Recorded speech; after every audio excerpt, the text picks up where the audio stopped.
originada en células del centro folicular del ganglio linfático, es decir, vendría siendo un linfoma de estirpe B, y se divide en 5 subtipos. 4 de ellos son clásicos y un subtipo de los linfomas de Hodgkin es no clásico, ¿ya? Y de los clásicos, ¿se acuerdan cuáles son o no? Esclerosis nodular. ¿Ya? Ya, de los 4 tipos de linfoma de Hodgkin clásico, esclerosis nodular, ¿cuál más?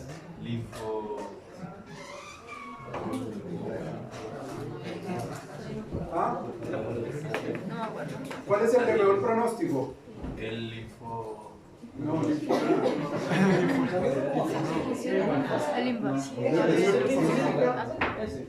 ¿Cuál otro?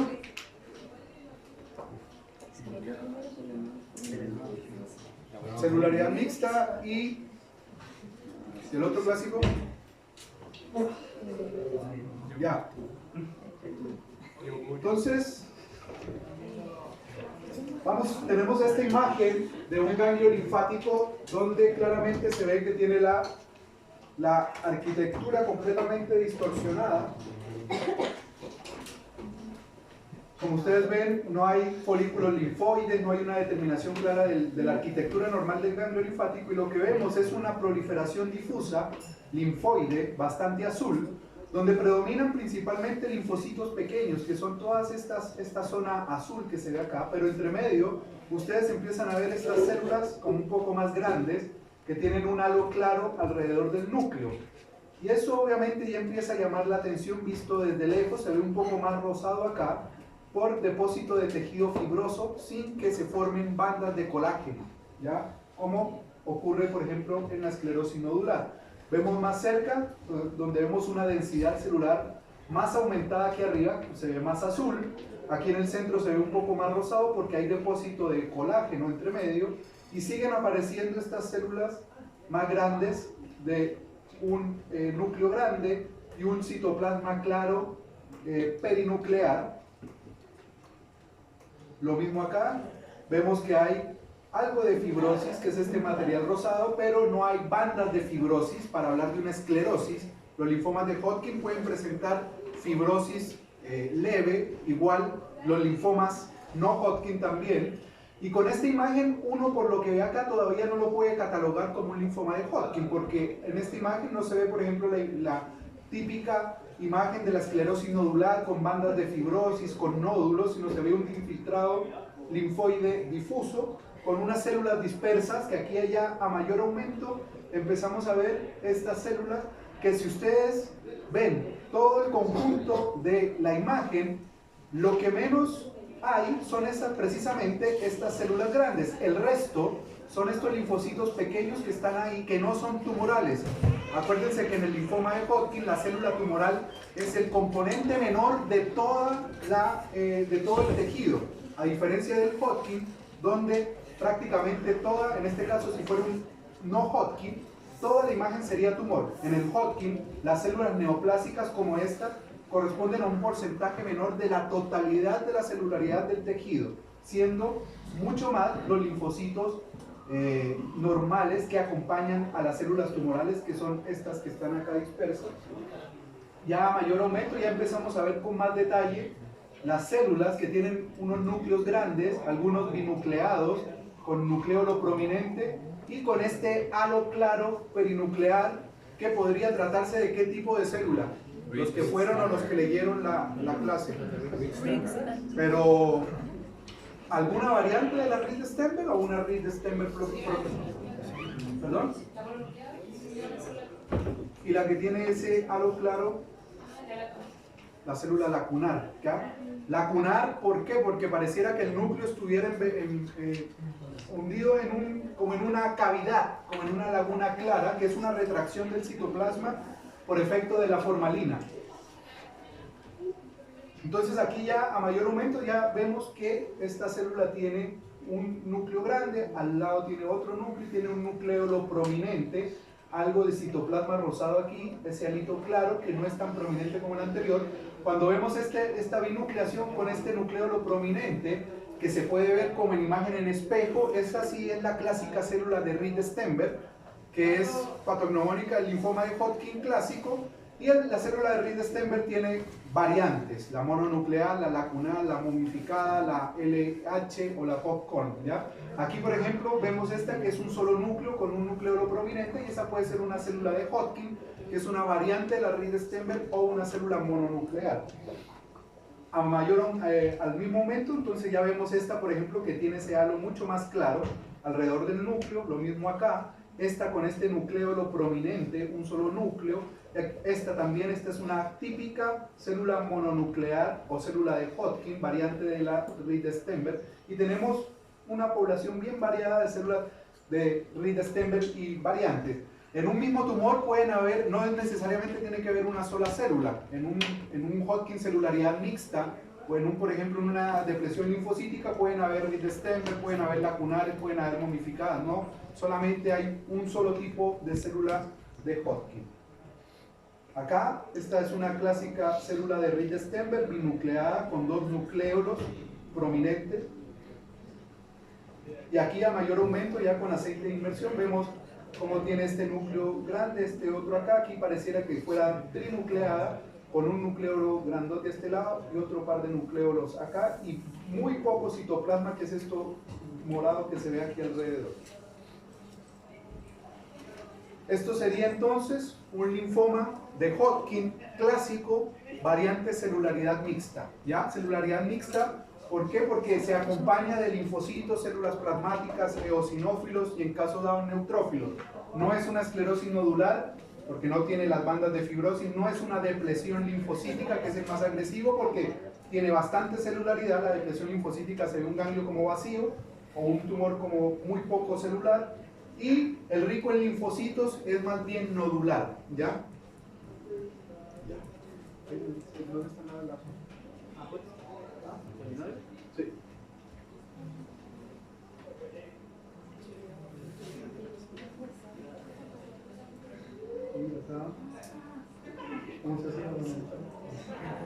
Ya entrando a la parte del linfoma no Hodgkin, vamos a ver entonces algunas variantes. Este es un linfoma cutáneo, donde tenemos la piel revestida por la epidermis, con ortoqueratinización, la dermis superficial con algo de infiltrado inflamatorio, pero vemos acá hacia la dermis profunda un infiltrado aparentemente linfoide de patrón difuso que está disecando, como ustedes ven acá, las fibras colágenas de la dermis. Lo mismo acá, vean cómo mantiene un patrón bien ordenado, pero tiene una distribución difusa, respeta la epidermis, como vimos ayer. Ya cuando vemos que hay un tumor que está separado de la epidermis, por lo menos micosis fungoides no es, ¿ya? Porque una de las características de la micosis fungoides es el epidermotropismo, es decir, la presencia de células neoplásicas en la unión dermoepidérmica y en la epidermis. Y aquí ya a mayor aumento vemos en la dermis profunda cómo está este infiltrado linfoide neoplásico. Es claramente neoplásico, no son linfocitos normales, hay células medianas y grandes. Fíjense el colágeno, cómo está destruido y se ven fragmentos de colágeno disgregado, obviamente disecado por esta infiltración tumoral. Y a mayor aumento ya vemos que son células de núcleo redondo u oval, grandes. Por ejemplo, fíjense esta podría ser un linfocito normal, y fíjense que el tamaño es como 5 veces un linfocito normal. Entonces ya tenemos que es un linfoma de células grandes, pero obviamente no sabemos la estirpe. Ayer comentábamos que para determinar la estirpe es necesario usar las técnicas de inmunohistoquímica, y ayer lo comentamos con los que fuimos, que ustedes por lo menos deben saberse 4 básicas para que cuando le lleguen un informe o lean un informe histopatológico sepan de qué les están hablando, ¿ya? Entonces, para usar, se usa CD20 para la estirpe B, CD3 o CD2 para la estirpe T. Lo mismo acá, fíjense las células tumorales, un núcleo grande, una cromatina dispersa, casi son bastante homogéneas todas, ¿ya? Aquí alguna mitosis. Entonces, este podría tratarse de una infiltración secundaria, por ejemplo, de un linfoma sistémico en la piel. O puede ser también un linfoma no Hodgkin primario, cutáneo, que obviamente para poder determinar la estirpe en este caso necesitamos ayuda de inmunohistoquímica. Entonces es un linfoma difuso de células grandes, de estirpe a precisar, con compromiso cutáneo. No sabemos si es primario o secundario. ¿Cómo se les ocurre a ustedes que se puede determinar si este linfoma es primario de la piel o es un compromiso secundario de un linfoma sistémico que está comprometiendo la piel? ¿Se les ocurre alguna manera para poder determinar una u otra? Porque eso lo preguntan los dermatólogos bastante seguido. Le dicen a uno, oye, ¿esto es primario cutáneo o es un linfoma que está comprometiendo la piel de forma secundaria? ¿Se les ocurre algo?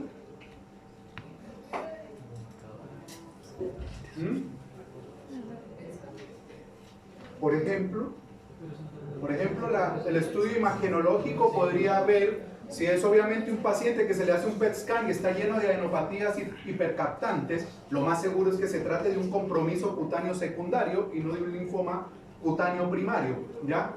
¿Alguna otra opción?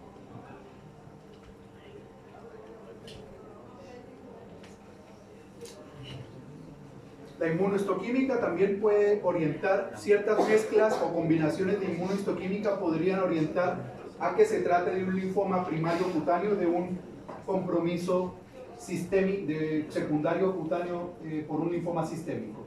El linfoma difuso de células grandes, bueno, ustedes perfectamente ven ahí la imagen, hay una proliferación difusa de una neoplasia que este aumento no sabemos qué puede ser un carcinoma, puede ser un linfoma, puede ser un melanoma, puede ser un sarcoma epiteloideo.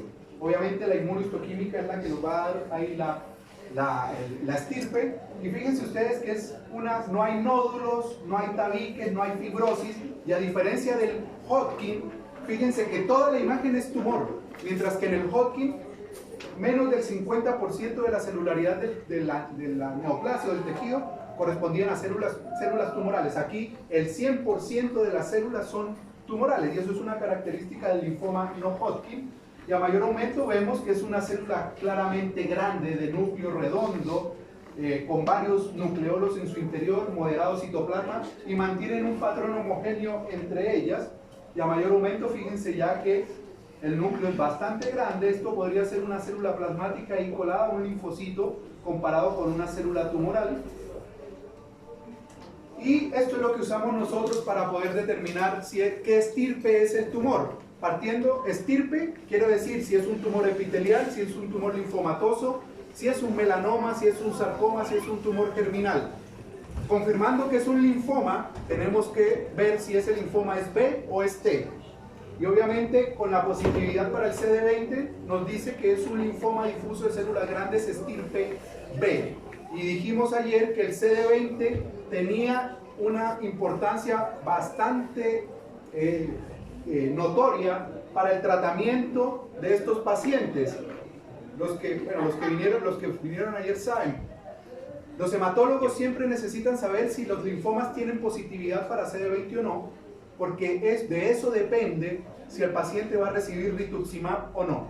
El rituximab es un anti-CD20 que ataca precisamente el anticuerpo o los receptores de anticuerpos CD20 que están proliferados en la célula neoplásica. Entonces, CD20 es fundamental para el tratamiento de los pacientes. El linfoma folicular, como lo vimos ayer también, es el segundo más común de todos los linfomas no Hodgkin y tiene un patrón principalmente nodular. Ustedes ven ahí que se forman unos nódulos bien circunscritos, separados por unos tabiques fibrosos delgados. No hay zona del manto, que es la zona que está rodeando el centro germinal en un ganglio linfático normal, y hay una proliferación difusa nodular de linfocitos pequeños.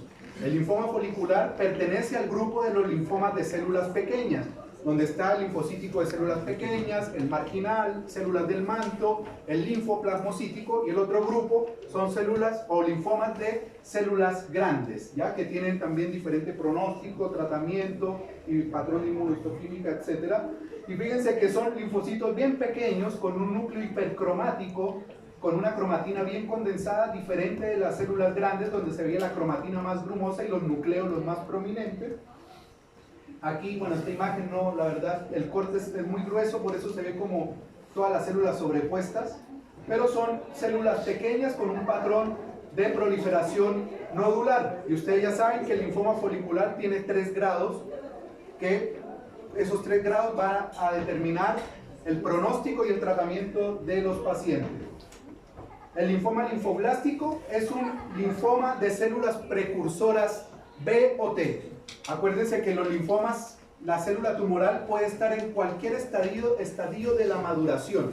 Y en el caso de los linfoblásticos son células linfoides inmaduras o células precursoras.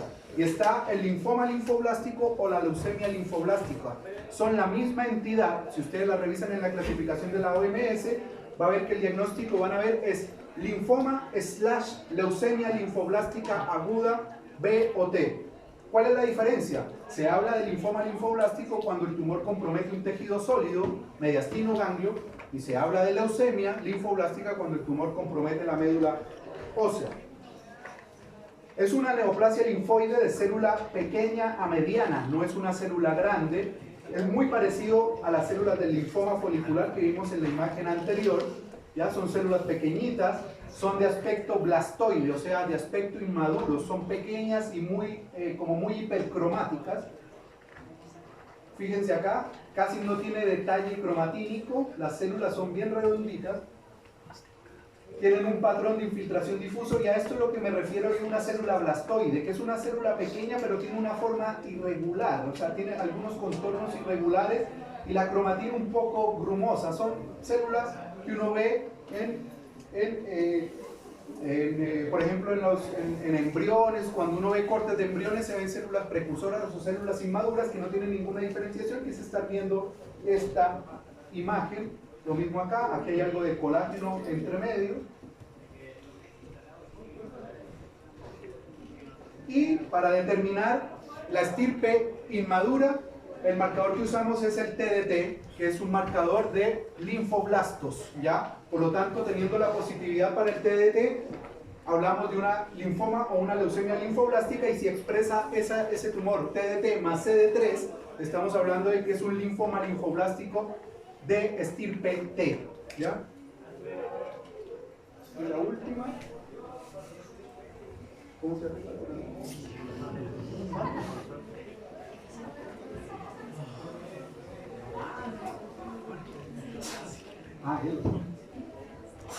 Ya, y ya para terminar, bueno, la anemia plástica, esto lo vamos a ver rápidamente, la parte morfológica. Ahí tenemos algunas de las causas de la anemia plástica, eso lo vamos a ver en la clase. Y esta es la anemia plástica, es una médula ósea vacía, nada más, menos del 10% de celularidad. Hablamos de aplasia medular. Tenemos las trabéculas óseas, que son estas, y estos son los espacios hematopoyéticos. Esto debería estar ocupado por células hematopoyéticas y está completamente reemplazado por tejido adiposo. No hay celularidad. Por lo tanto, esto es una aplasia medular, no tiene mucha ciencia ver la morfología de esta cuestión. La mielofibrosis es una neoplasia, eso lo vamos a ver el otro lunes, es una neoplasia mieloproliferativa crónica, donde está la leucemia mieloide crónica, la policitemia vera, la mielofibrosis primaria y la trombocitemia esencial, que son las 4 principales, y se diferencian principalmente por estudios moleculares. ¿Alguien sabe cuáles son? Para la leucemia mieloide crónica, que lo hablamos el semestre pasado. ¿Qué estudio se hace para diagnosticar una? Esto no se diagnostica por médula ósea ni por biopsia. El diagnóstico de esto es molecular. ¿Perdón? ¿Citogenética? ¿Pero qué estudio se hace para determinar? El Filadelfia.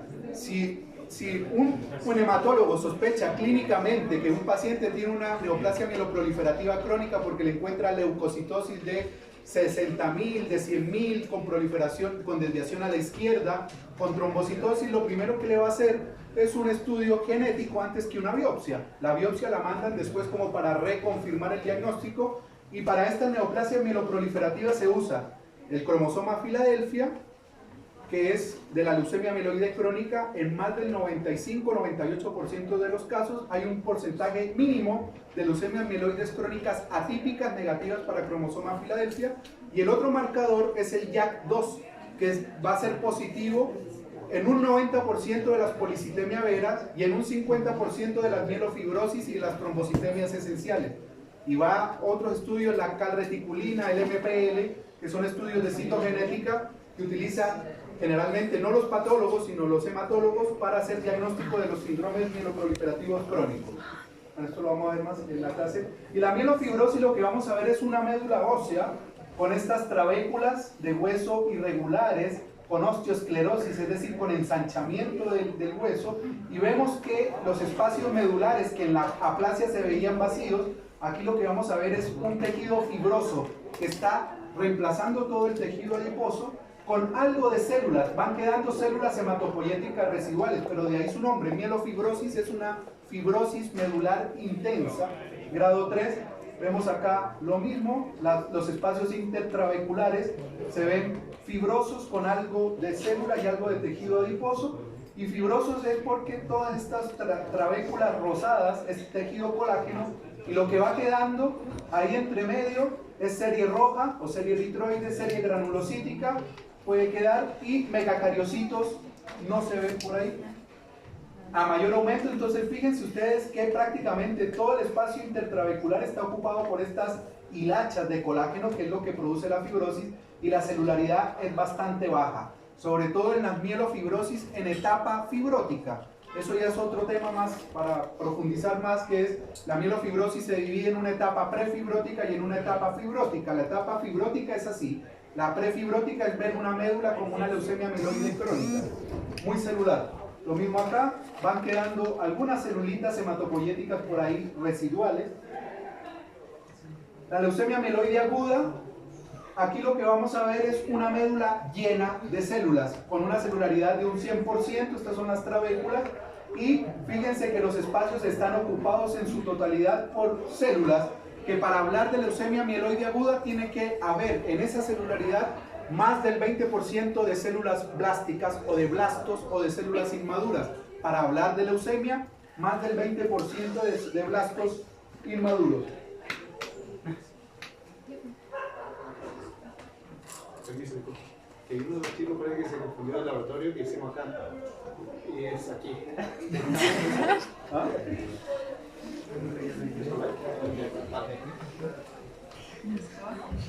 Ya, entonces tenemos una médula hipercelular de 100%.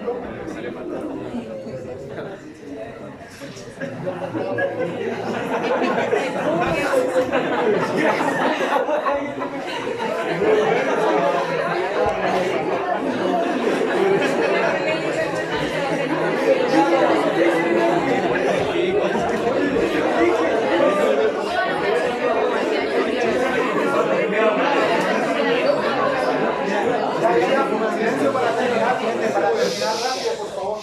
Entonces la leucemia aguda, una médula hipercelular, y es importante saber que la celularidad de la médula varía dependiendo de la edad. Obviamente un paciente de 60, de 50, de 40 años no va a tener una celularidad de este tipo. La celularidad en un paciente de 50, 60 años varía en un 40 o 50% célula y la mitad tejido adiposo.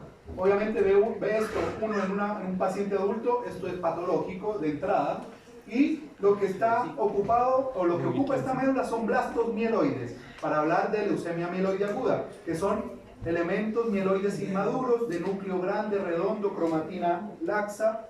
Y fíjense ustedes, las células grandes con ese núcleo redondo, nucleolo prominente y una cromatina granular y moderada cantidad de citoplasma rosado alrededor.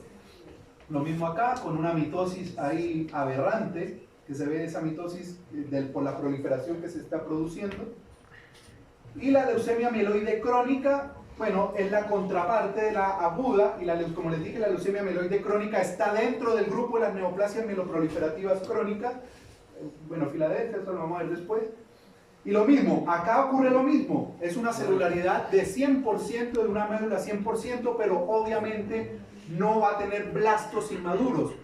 Puede tener menos del 20%, porque la leucemia mieloide crónica tiene una fase crónica, que es cuando el paciente tiene una leucocitosis de 100.000 blancos, pero no tiene blastos, y tiene una fase de progresión a leucemia aguda que se llama crisis blástica, que es cuando la leucemia mieloide crónica en médula o en citometría o en hemograma le detectan al paciente blastos circulantes, pero que no sobrepasan el 20% en la biopsia de médula. Por lo tanto, sigue siendo una leucemia mieloide crónica en fase acelerada o en fase de crisis blástica, es decir, está progresando esa leucemia mieloide crónica a una leucemia mieloide aguda. Y la diferencia entre las células de la aguda y la crónica es que en la crónica hay una maduración de los elementos hematopoyéticos, es decir, en la aguda no maduran las células, ni los granulocitos, ni los megacariocitos, ni la serie roja, son puros blastos. Aquí podemos ver megacariocitos, en esto acá podemos ver células pequeñas granulocíticas, que son estas de núcleos hendidos, algunas células plasmáticas. Hay una maduración de la población celular hematopoyética. En la aguda no la hay, lo mismo acá, una celularidad súper acentuada, pero de elementos maduros. Y acá fíjense ustedes que vemos, por ejemplo, muchos granulocitos o polimorfo nuclear neutrófilo, muchas bandas, algunos megacariocitos, que son estos más grandes, y eso me indica que hay una maduración de la médula, pero tiene el cromosoma Filadelfia, tiene la leucocitosis, tiene la celularidad del 100% con maduración, por lo tanto sería una leucemia mieloide crónica. Lo mismo acá, y ahí terminamos, ¿ya? Entonces, vamos a dividirnos rápidamente, la mitad se queda acá, la otra mitad vamos para